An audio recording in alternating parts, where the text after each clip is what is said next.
poopy head. The fuck you say to me, you little shit? When we spell it out, you're a poopy.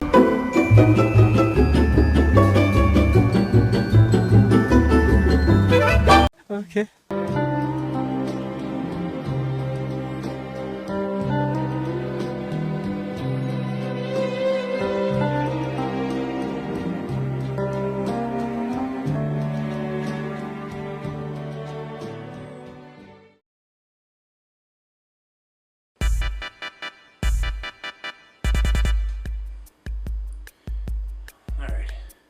Hello everyone, welcome to another spectacular excursion into creating masterpieces.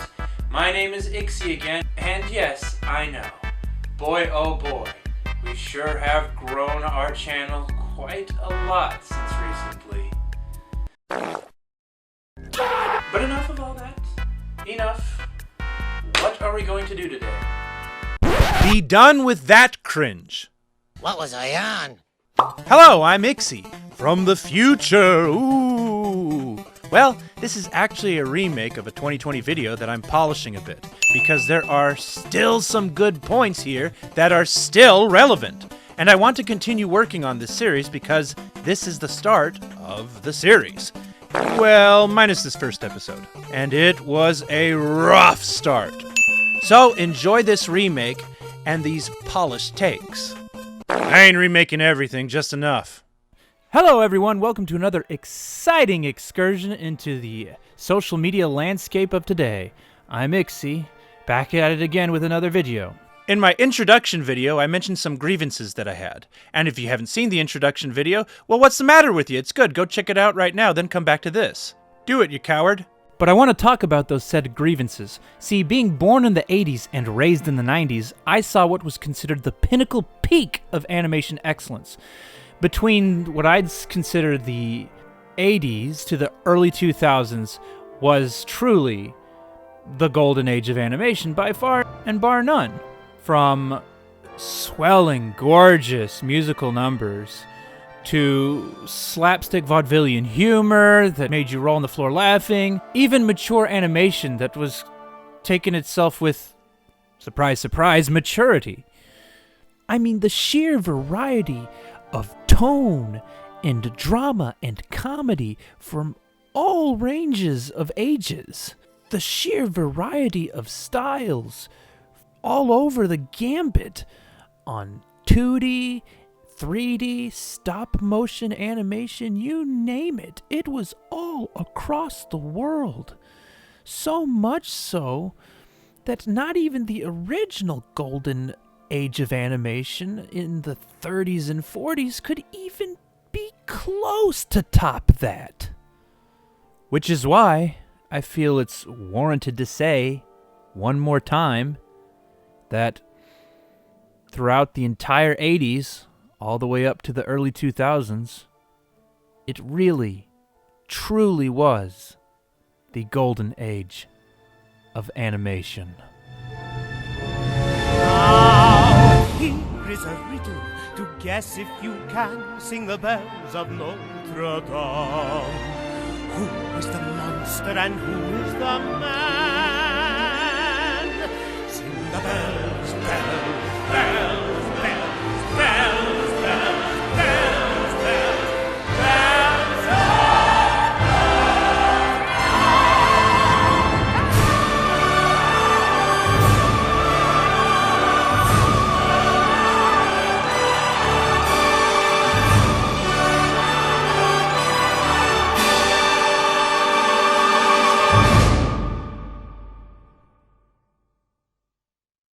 So where are we now?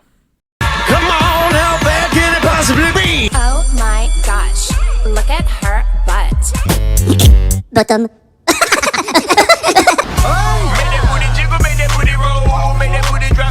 Tiny Diamond is my name. I'm straight from my daddy's name. My whole body's made of glitter, and I'll throw it in your face. How bad can I be? I'm just building the economy. Ice pellets for what? Ice pellets for what? Can I be? Just look at me petting this puppy. How bad can I be? A portion of proceeds goes to charity. Okay, son, what do we do after we go potty? Can we wash our hands? Let's see. The customers are paying, and the money's multiplying. Don't spit in his mouth. Don't spit it! Don't swallow it. And the lawyers are dying. Doctors and teachers are dying. This is all terrifying. How bad can this possibly be?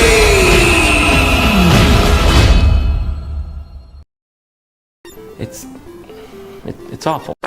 That's why I say no one really cares about animation. Yeah, I said it. No one really cares about animation. You heard me. In order to hit all the guilty parties, I'd have to... I don't even know where to begin in this video. How about...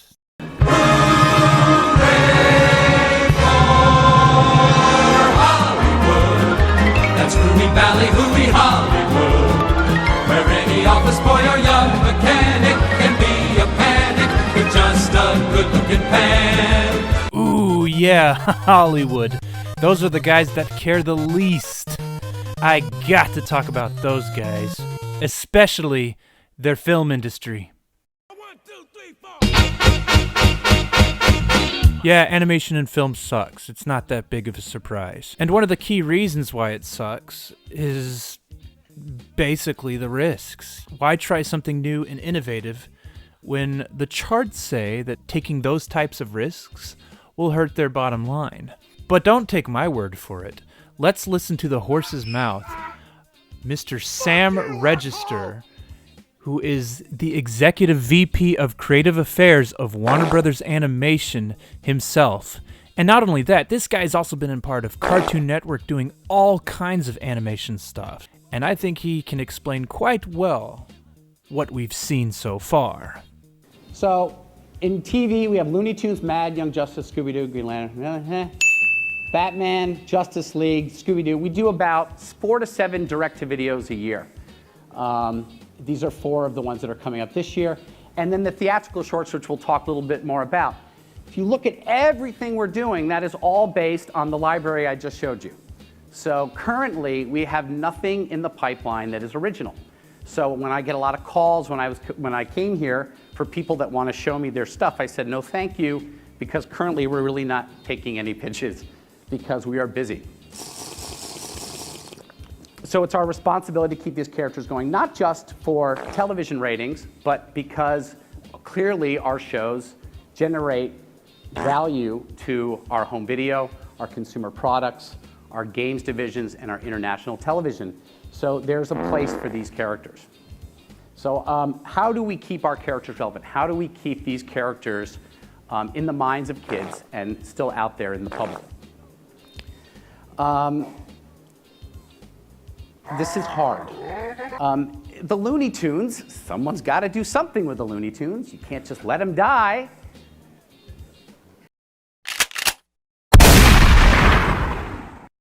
We ask ourselves when we get the characters, before we start development, before we start production, what is core about this property?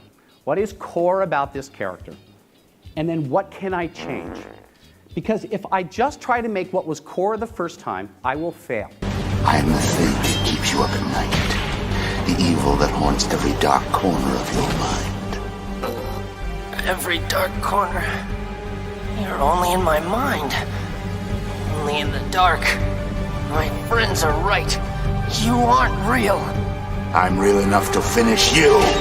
Lights out, Slade.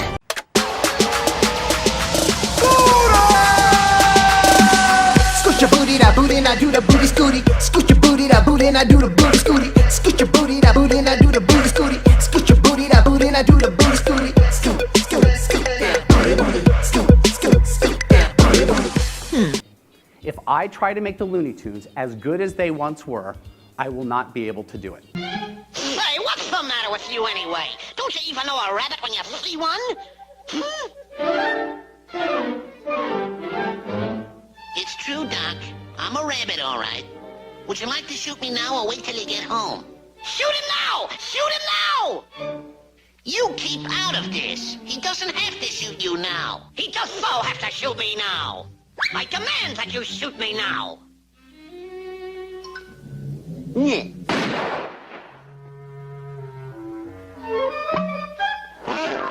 On the count of 3. 3! Woo-hoo!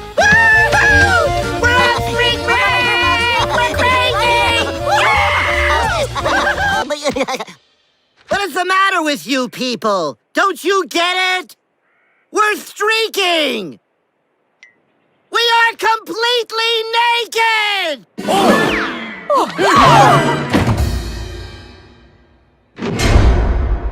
Jail? For streaking? It's spring break! It's what you do!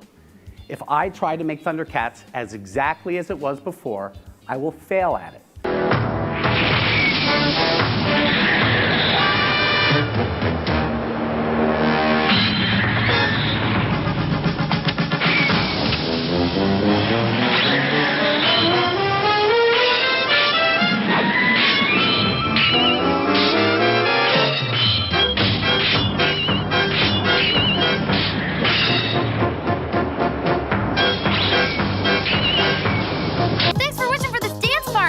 That's not what I wished for.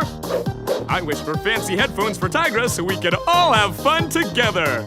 Tigra, can you hear me? What did you say?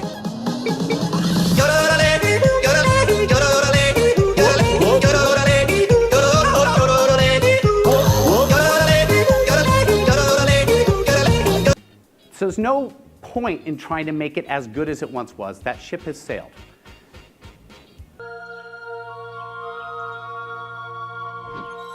Batman, Ace. did you like playing with my new Royal Flush Gang? Can't say that I did. Yeah, they aren't any fun at all. I gave them their powers and they still hardly ever play with me. Can't imagine why. When I was little, Cadmus used to make me play all kinds of games, but they weren't any fun either. They'd strap me into their machines and poke wires into my brain. Ace, can you move this object with your mind? Yeah, I can move it. They weren't really games, you know. They were training me, turning me into a weapon for justice, they said. They got their weapon. I got cheated out of my childhood. I know what that's like. You do, don't you? You don't have to answer. I read your mind. That's how I knew you weren't going to use Mrs. Waller's weapon on me. No, I wasn't. You were going to try and talk me into fixing what I've changed. Before I die. Yes. I'm dying very soon. Yes. I'm sorry. Could you stay with me? I'm scared.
You okay over there? Do you wanna talk about it? No. There's no point in trying to make them good as the original. Well, could you have at least tried to make them good, period? You fucking asshole! My Gosh, that's a depressing statement. I wanna die. I don't wanna live anymore. I really wanna die so bad. Please return me to the dark abyss. I long for death's sweet kiss. At least I'll give him credit for this, though. He was blatantly honest about him selling out. Most of these idiots are still trying to cover up their tracks on that. Hello friends, Toy Daycare is open! Mama Z and Daddy Z's here. And today we have new toys from Disney Frozen 2 that were sent to us for free from Hasbro. Yay, Hasbro! Alright kids, we are going to Bop It today, and then we're gonna Pop It today with Pop Adventures. Elsa, are you awake? You wanna build a snowman? Bop it to start. Bop it. Twist it. Pull it. Pull it. Bop it. By the way, did you see these remakes that stayed true to the original source material? Those were pretty good. It's time for Animaniacs. Wait, what? Vaudevillian 90s Animaniacs? Wait, no, this is the new one. Oh! Oh. Oh.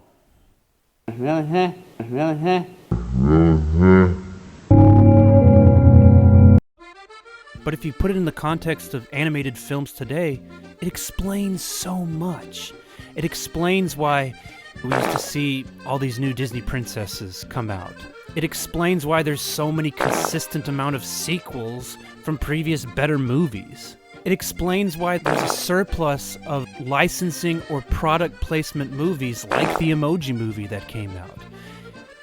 And it explains why the quote-unquote original animated comedy films are recycled and rehashed lame pop culture / butt fart poop jokes that are at the bottom of the barrel that have been done over and over and over again like a sequel because the charts say that's what's marketable and that's what shows, as good old Sammy Boy puts it, value.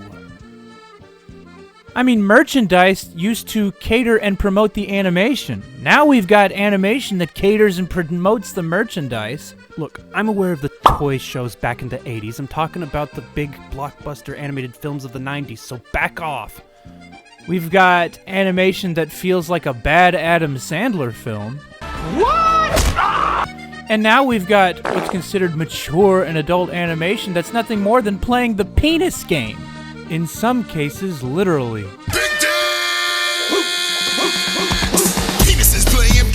I mean, animation today doesn't cater to real people anymore. The only people that it caters to are the backers and buyers, China, and each other.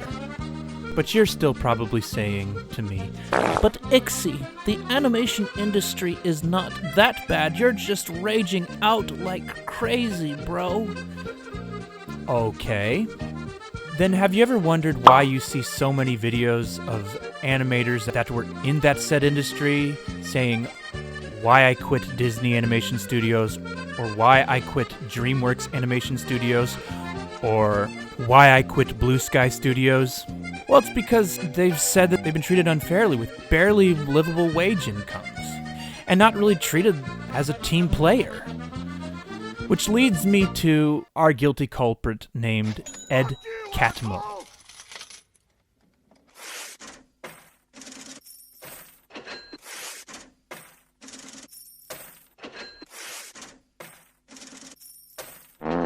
Ah yes, this jagoff, Ed Catmull, who was the co-founder of Pixar and president of Walt Disney Animation Studios.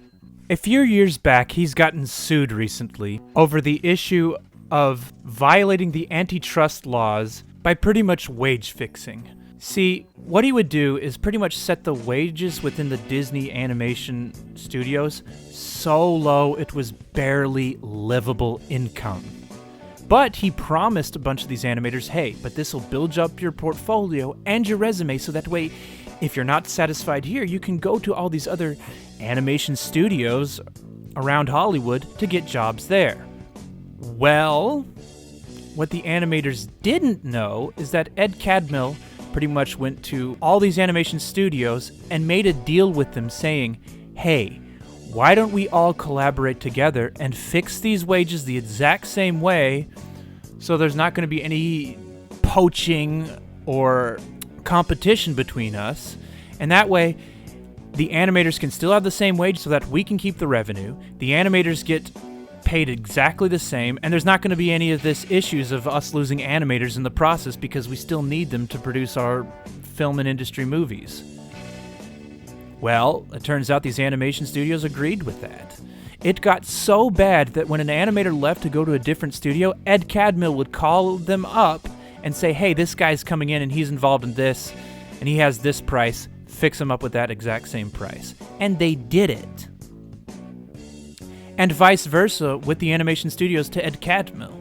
And what were those animation studios? Well, the names on this list go to DreamWorks, Blue Sky, Lucasfilm, Sony, and pretty much this list right here that consists of almost all the big names in animation studios. They all collab together to screw animators over. This doesn't just show that they don't care about animation, they don't even care about their animators and their employees' livelihood. And you want to tell me this is the crew you want to sign up for? This is the crew you want to go and work with? But hey, when they were confronted with it, they acted like Deji when he got caught buying off subscribers. I have no knowledge of any of this. This is so bizarre. Eventually, they did make a $100 million settlement. But if it happened with Ed Catmull, odds are it's going to happen to other people in that industry, including the television, cartoon, animation industry. Who knows when it comes to California? When your entire industry is based on make-believes and lies to sell your products, to sell a story, well, what do you expect? Oh, and if you thought he got fired, no. He still remained on with the company for a good few more years until he retired last year in July 2019. See, no one gets fired anymore. As long as you're in bed with the Hollywood establishment, the corporate elites, the big tech companies, and the government, you going nowhere. You can ride that gravy train all the way till your sunset. And the internet? The animators online? Want to cater to that? So right now, as it stands, the only way, as far as I really know, the most feasible way to do long-form stuff as an animator is to go pitch a TV show or go and get a movie deal or something.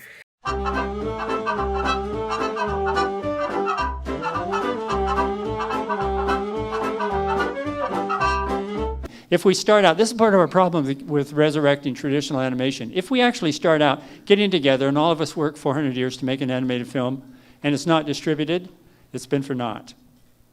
And all those who try and do it, they try and go get a distributor later, and when it happens, the studio say, oh, you want the screens, do you? Let's see. What can I take? So you wind up getting nothing. And they will take your picture from you and they'll either use it or not. I had a good friend in Utah who made a picture called Takedown, live action picture. He was so excited. It was his first picture. So Disney came in and said, we like your picture. And they said, we'll distribute. This guy was so excited too, so we did a contract with him, and then Disney had another picture coming out that was an athletic picture at the same summer. So they took his picture, got the rights to distribute it, put it on a shelf, and distributed their picture. So, I mean, it's just a strategy. Psst. Hey, Oni. How's Hellbenders going, by the way?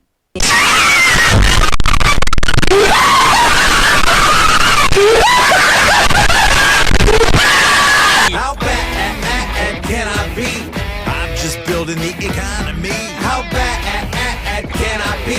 Just look at me petting this puppy. How bad can I be? A portion of proceeds goes to charity. How bad can I be? How bad could I possibly be? Let's see.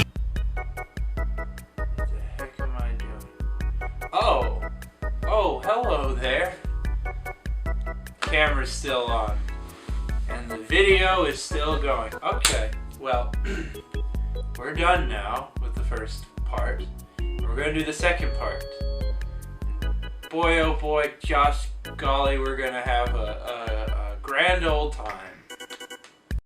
Oh, brother, this guy stinks!